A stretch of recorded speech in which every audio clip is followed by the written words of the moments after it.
Hey there, quirky people! Today we're gonna stroll down the anime lane.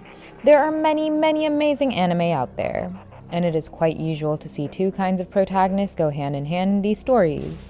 One is the star of the show, the high-spirited, goofy do-gooder whom the show is usually about. Izuku Midoriya, Naruto, Goku, Tyson, and Ash Ketchum are prime examples of these character traits among the leads. They are all clumsy and funny, but they train harder than anyone in the world. And when the going gets tough, there is really no beating these heroes.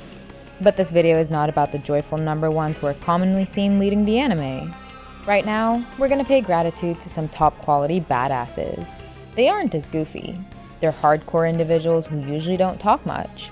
They are the definition of being cool and not giving a fuck. You may be inspired to become like Naruto or Goku in spirit, but I bet that you won't mind having the attitude of the ones that I'm going to point out shortly. Most of them have the drive to win against the main protagonist, and sometimes they do trend the lines of being villains and end up as anti-heroes. Let me tell you that I will be including spoilers while mentioning the achievements of the following characters. So in case you see a character from an anime that you've not watched or have only started watching, then I'd recommend you move on to the next character. Now without any further ado, here are the top 10 badasses across several anime.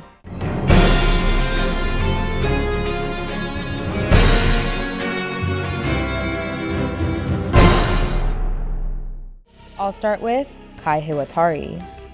Beyblade certainly took over the world with its original 3 seasons. The Blade Breakers were our absolute favorites, but the character I fell in love with right from the get-go was Kai. He mostly acted as a substitute despite being the team leader, and he had his fair share of losses, but he owned them and always came back strongly. He may have lost against Tyson by the barest of margins, but he was the first one to beat Brooklyn.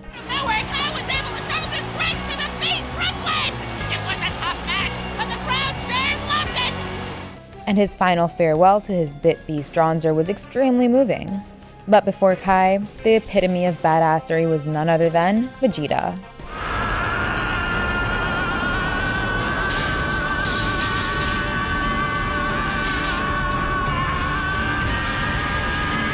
The Prince of Saiyan showed up in Dragon Ball Z and started off as a villain.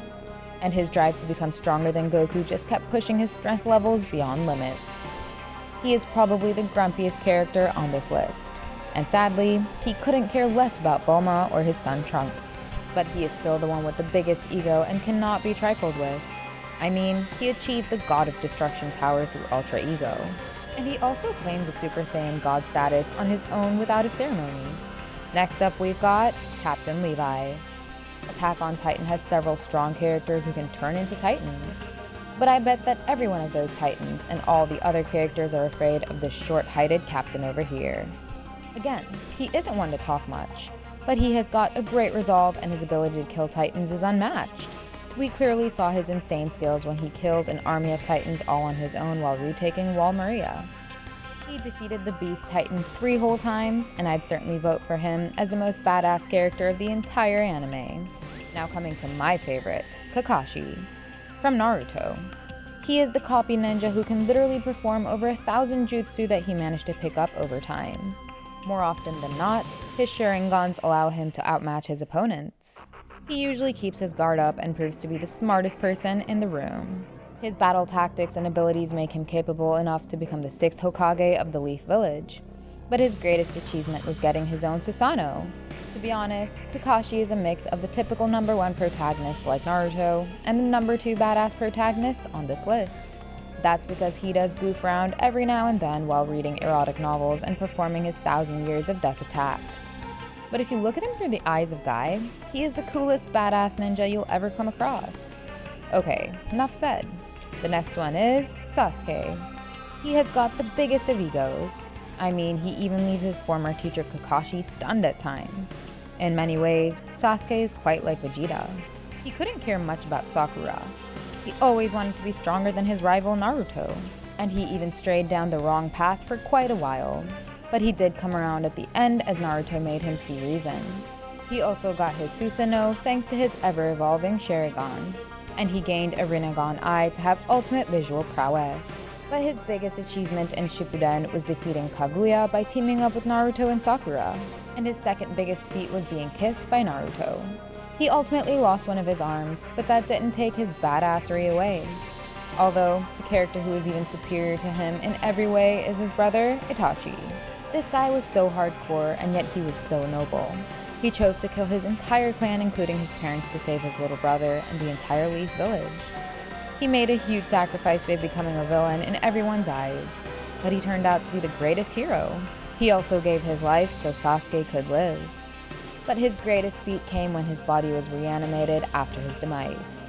He came back and totally kicked Kabuto's butt. It was awesome to witness him teaming up with his brother. Next up, I'd move on to L. Death Note isn't an anime where people have literal superpowers. So, L is a badass in a different way. He is quite unusual and doesn't joke around. But he is ever so vigilant, and that makes him the greatest detective you'll ever find on screen. I mean, he proved his mettle by deducing that in the whole wide world. Light Yagami was the mass-murdering vigilante, Kira. It was sad to see that he didn't make it to the finale, but his findings are what allowed people to stop Kira and his evil deeds. Next up, we've got Colonel Roy Mustang. He plays an important role in Full Metal Alchemist Brotherhood as a flame-based alchemist. He does become ineffective when it rains, but if you put water out of the equation, his pyro abilities were on an extreme level. He could literally burn an entire block at once. Like Kakashi, he also shows a few moments of goofiness. But still, he was among the coolest characters in the entire anime. Up next we've got Katsuki Bakugo, aka Kacchan. Like Vegeta and Sasuke, he also embodies every trait of a typical badass who is driven to become the strongest. He gets quite loud-mouthed at times, and he absolutely hates losing, especially against Izuku Midoriya. What's up with this disgusting dude? He thinks he's better than us, but I bet he'll shut up. Hey, wait, don't forget that we're in the middle of a test! That's exactly why I'll kill the guy! His superpower, or I should say his quirk, is explosion. He is yet another pyrokinetic individual who has tremendous control over fire. And even though his ego is at par with Vegeta and Sasuke, he doesn't stray down the wrong path like them temporarily. He has natural killer instincts and totally has what it takes to be the #1 superhero in the world. You may not like his guts from the start, but I promise that you'd grow to love him once you go through all 5 seasons of My Hero Academia. Oh, and yes, he turned into a total rock star when he starts playing a drum set. It will be interesting to see what he has to offer in Season 6. Now for the final character on this list, I've got Kenpachi Zaraki. This guy from Bleach is the captain of Gote 13 and the ultimate rival of Ichigo in the anime. He lives to fight, and his lieutenant is literally a manifestation of his sword. He is so powerful that his Shikai was able to tear down Quincy's in the 1,000 Years Blood War. He wrecked an Arrancar by merely wielding his weapon with 2 hands. Truly a monster, who wears a power-sucking eye patch so that his fight lasts longer. Okay, that is all for now. Keep in mind that this is a list of my personal favorites. There are obviously many others out there, so you guys should tell us your favorite typical anime badasses that have similar traits to the ones I've mentioned. Maybe we'll add them in the second volume of this video. Okay, that's all from us. Give us a thumbs up and hit the subscribe button if you enjoyed the video. And don't forget to check out some more fun content on our channel. Thank you, and I'll see you in the next one. Goodbye!